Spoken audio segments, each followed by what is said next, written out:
अध्यक्ष के रूप में मेरा प्रथम कर्तव्य होगा कि मैं सदन की परंपराओं के संरक्षण के साथ साथ संविधान एवं सदन के संचालन संबंधी नियमों का पालन करते हुए प्रत्येक माननीय सदस्य को उसके अधिकार और सम्मान के साथ अपने विचार रखने का अवसर दूँ।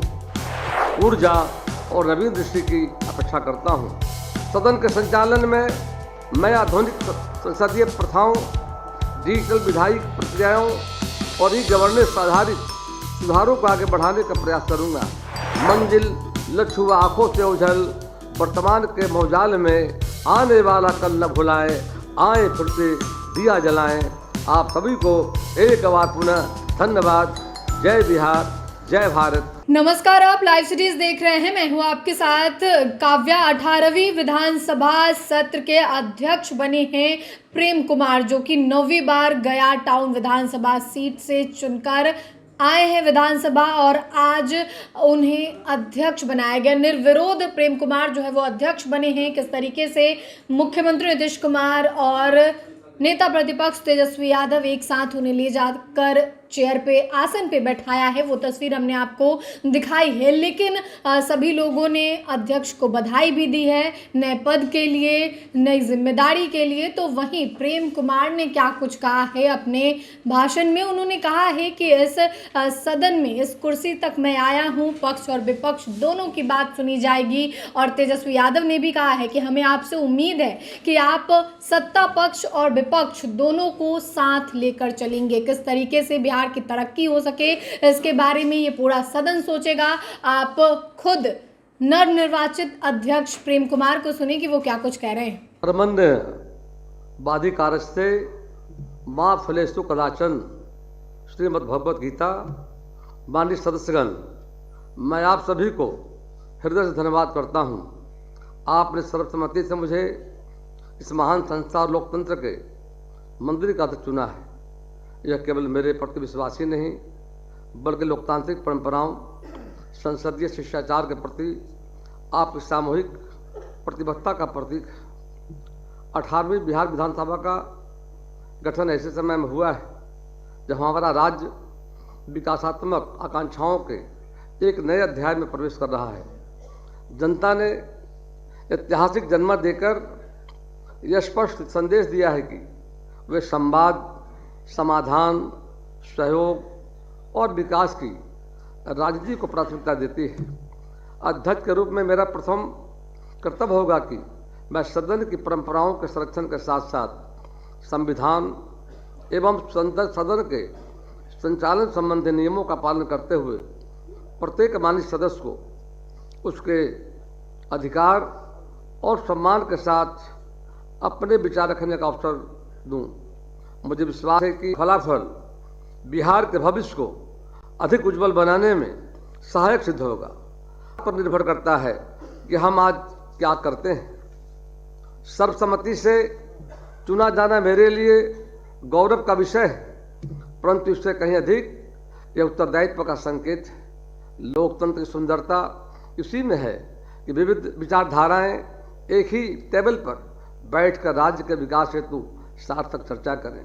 जनता की इच्छा है कि बिहार तेजी से विकसित हो, विकसित बिहार बने, पारदर्शी ढंग से संचालित हो और विधायिका का प्रत्येक निर्णय जनता का जीवन को सहज, सुरक्षित और समृद्ध बनाए। हम सब पर यह उत्तरदायित्व है। इस विश्वास को हम अपनी निष्ठा, विनम्रता एवं प्रतिबद्धता के साथ निभाएं, क्योंकि लोकतंत्र की शक्ति उसके जनप्रतिनिधियों की संवेदनशीलता और सदन की मर्यादा में निहित होती है। इसलिए आवश्यकता है कि हम विचारों की विविधता के बीच संवाद के पुल बनाएं और सहमति को भी सम्मान करते हुए नीतियों की दिशा तय करें और विकास की गंगा बहाएं। माननीय सदस्यगण, आज का क्षण अत्यंत महत्वपूर्ण है। नई विधानसभा नई ऊर्जा और नए संकल्पों के साथ आरंभ हो रही है। परंपराएं हमें गरिमा देती है और नवाचार हमें दिशा देती है। आवश्यक यह है कि दोनों के बीच संतुलन बनाते हुए हम ऐसा कार्यकाल रचें जो आने वाली पीढ़ियों के लिए एक अनुकरणीय उदाहरण बने। जहाँ तक विचारों का टकराव का प्रश्न है तो स्वाभाविक है, परंतु मन का और तन का संघर्ष कभी नहीं होना चाहिए। यह हम सबका सौभाग्य है कि हमें जनता की सेवा का अवसर मिला है और मैं गया जी से लगातार 9वीं बार गया जी के भाई और बहनों का आशीर्वाद मिला है। गया जी के भाई और बहनों को भी मैं अपनी ओर से और समस्त बिहार वासियों के प्रति नमन करता हूँ, आभार व्यक्त करता हूँ। मैं आश्वस्त करता हूँ कि अध्यक्ष के आसन पर रहते हुए मेरे लिए सरकार विपक्ष दोनों समान रूप से महत्वपूर्ण होंगे। हमारा उद्देश्य एक ही है, बिहार की जनता की प्रगति और उनकी आकांक्षाओं की पूर्ति। मैं सदन के वरिष्ठ सदस्यों से मार्गदर्शन, अनुभवी सदस्यों से सहयोग तथा पहली बार निर्वाचित सदस्यों से ऊर्जा और नवीन दृष्टि की अपेक्षा करता हूं।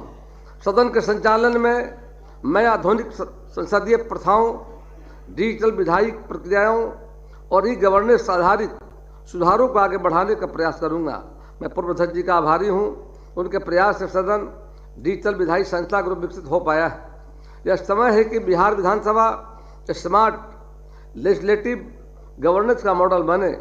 माननीय सदस्यगण, पिछली विधानसभा के भंग होते ही उपाध्यक्ष का पद भी रिक्त हो गया है और उपाध्यक्ष के रहने के से विधानसभा के कार्य संचालन में सहूलियत होती है। अतः मैं उपाध्यक्ष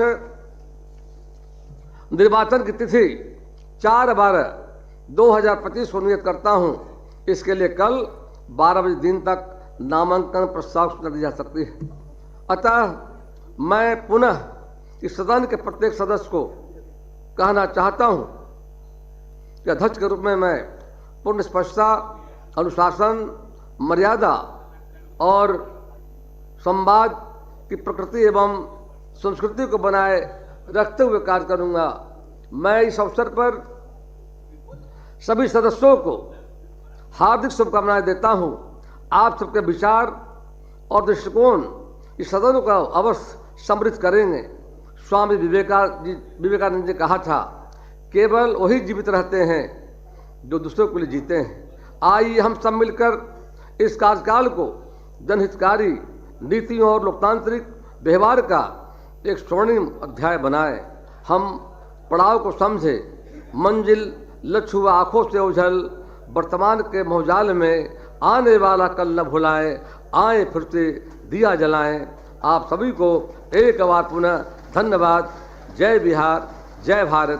तो आपने 18वीं बिहार विधानसभा के नवनिर्वाचित अध्यक्ष प्रेम कुमार को सुना, जिन्होंने पदभार ग्रहण करने के बाद, कुर्सी पर बैठने के बाद क्या कुछ कहते हुए नजर आए हैं। उन्होंने कहा है कि सत्ता पक्ष हो या विपक्ष हो, मैं इस आसन पक्ष और विपक्ष के दोनों के बीच में बैठा हूं और तमाम बातें कही है कि किस तरीके से दोनों की बातों को सुनना है, बिहार आगे कैसे तरक्की करे, इसके बारे में पक्ष और विपक्ष दोनों मिलकर काम करेगा। फिलहाल के लिए इतना ही। साथ ही चैनल को सब्सक्राइब करें, फेसबुक पेज को लाइक करें। वीडियो देखने के लिए आपका धन्यवाद।